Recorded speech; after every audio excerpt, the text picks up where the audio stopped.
Why, in the biggest moment that we face in the 21st century, the top leadership was not there? I was asking people to keep the restaurants open, to feed people in need. Where are the meals going to? Who are they going to? It goes to seniors, it goes to orphanage homes, it goes to community centers, it goes to homeless shelters. We have people consistently every day coming here for a plate of food because they know that they're going to get fed. Our population is set to reach 9.7 billion people by 2050. How are we going to have enough food to feed everyone? The perfect storm will happen. And one day we may wake up and don't have enough food to feed planet Earth. We are food nation. We are a humanity of food. Without food, we're nothing. Jose Andres is one of the most recognized chefs in the world.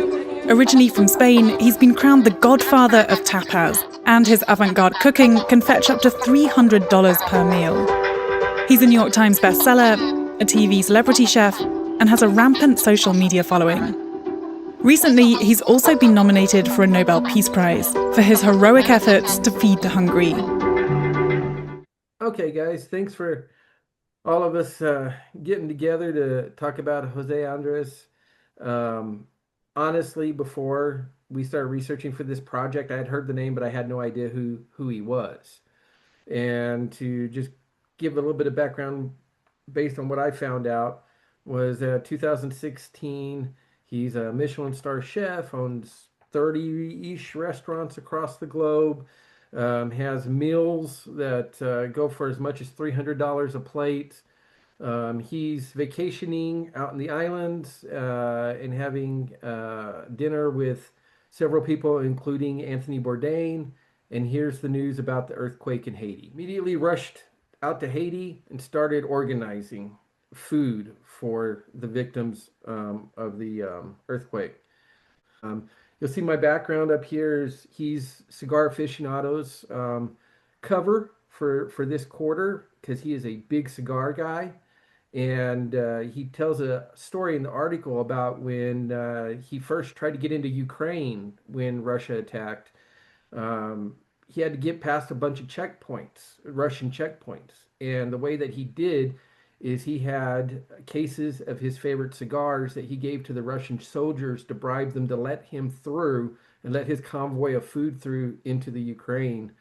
And he talks about how many cigars he had to give away just to get in to start organizing to provide food and unite the people to solve the problem of hunger.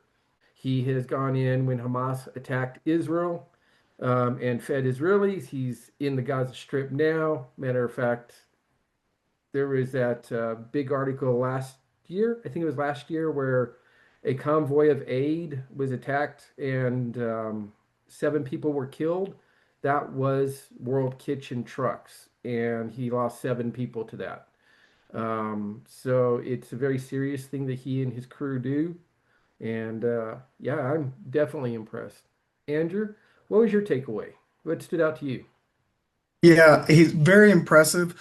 I noticed that he said, no matter where the disaster is, it doesn't matter what you have on hand, all my chefs out there, all the restaurants, it doesn't matter what you have on hand. It matters that we start moving right now. So he keeps kind of that, adaptive approach whenever he has all these people go out and mobilize.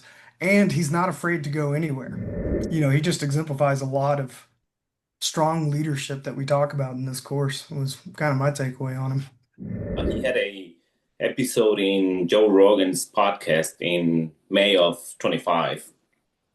And something interesting that he said was life starts when at the end of your comfort zone or something like that. And to me, that really shows like how adaptive he is as a leadership, facing all these uncertainties and all the chaos on these disaster zones, as well as something else he says. He said like he doesn't see himself as a businessman. Rather, he likes to surround himself with very business, very people that know more about business and they're very well versed fits into what we saw in the course about surrounding ourselves with people that can help us close our gaps and our weaknesses. That's kind of something really interesting about him that I found. And Yeah, it was pretty cool to do the research on him. I mean, we can attach him to the topics in our class almost to the definition, right? Like the Hitch principle. Leadership isn't about your title.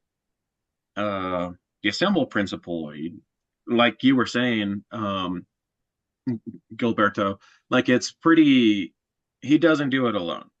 He has decentralized teams. There's a team that goes here, they do their thing. They know how to get their mission done. And he's kind of coordinating, kind of like sending it all over to where everybody needs to go. But at the same time, he's boots on the ground. He's not in the US, kind of on the phone or using a webinar or something. He's actually on the ground, kind of, you know, guiding the whole thing from where it is. I think you guys are spot on. What you just said there, Victor, reminded me like in the beginning of class, we talked about like types of power that people have, and there's like legitimate power because you're an award winner. And I don't know if you looked him up at all, but he has won like a lot of awards, not just as like a humanitarian. He has 2 Michelin stars for his like avant-garde, over the top, probably $300 a meal restaurants, but he also has 2 for restaurants where you can get an 3-course meal at a reasonable price. So like that balance, right? That like I think kind of embodies who he is. He's got best chef of the year. He's got the humanitarian of the year times like number most influential people twice. He's been awarded like given awards by 2 different presidents. Like he has all of that. But that's not like where his leadership to me like ends, right? Like great, he has all the awards, check. He also has like the expert power, which we talked about because he is a chef, right? Like that is his expertise. And he's also an immigrant. He talks about that a lot in his stories where he says he like grew up in one part of Spain and went to another part of Spain. And when he got there, he was an immigrant there. And then he was an immigrant in the United States. And I think that is also like reflected in who he is as a leader. And so he really hits on like so much of what we've been talking about. I noticed the Super Bowl principle applied to Jose.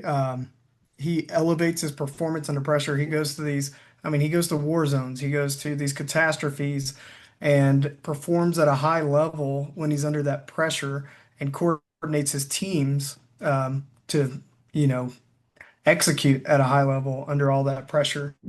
Yeah, I think that that speaks to the context, right? His leadership exists. He actually leads in like 2 different ways, right? In his restaurants in some ways, but like most of what we know about him is out in like the wild, so to speak. Like he's in these like high stress, crisis leadership types of situations. And I think it also hits on that like punctuated theory too, where like it's stable and then something happens and you go. let's move fast, figure out things later can also backfire in a long term for an organization that is trying to develop long-term strategies, plans. So I think that he just kind of works for him in this case, but it's not for all the leaderships to be like that, I think. That has to apply to his restaurants too. He has like 40 restaurants. So like you can't be a leader in all of those places and be like doing humanitarian work without other really good leaders in place. And he talks about that, right? Like choosing other people who are good at what they do to take over. He'll be the first one to say like, I don't lead, I'm not doing that, right? So yeah, it can't be all perfect for him. He seems really impressive, but there have to be some places where he doesn't. He has a team view in leadership where he empowers everybody locally and volunteers, partners all over the place. And that's one of our principles is a team view of leadership. Okay. Well, I think we should cut the video at that point just because we have some time constraints. If all of y'all hang on after we clip this, and I appreciate everybody getting together and taking time to research this guy. It was very enlightening. Thank you.